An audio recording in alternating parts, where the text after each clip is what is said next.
Akala mo ba sa Maynila lang may ganitong kuta? Welcome sa Fort Santa Isabel. Kilala rin bilang kuta. Hello guys, andito tayo sa bayan ng Taytay kung saan nakatayo ang kuta na gawa po ng mga Kastila. Ito ay pride ng Taytay, Palawan. Ginawa noong 1667.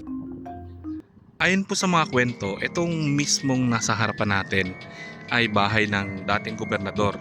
Pero makalipas po ang ilang taon, ginawa po siyang simbahan. Gawa ito sa coral stones at naging depensa laban sa mga pirata noong araw. Makikita pa dito yung mga original na So, kanyon. yan pa po yung mga original na kanyon na ginagamit para depensahan itong port na to. Preserve na preserve ang ganda. Perfect pang Instagram at sobrang yaman ng history. Ang best part, ang view ng Taytay Bay mula sa itaas. Relaxing na at educational pa. Kaya kung sawa ka na sa usual beach, dayuhin mo ang kuta. Save this for your next Palawan trip.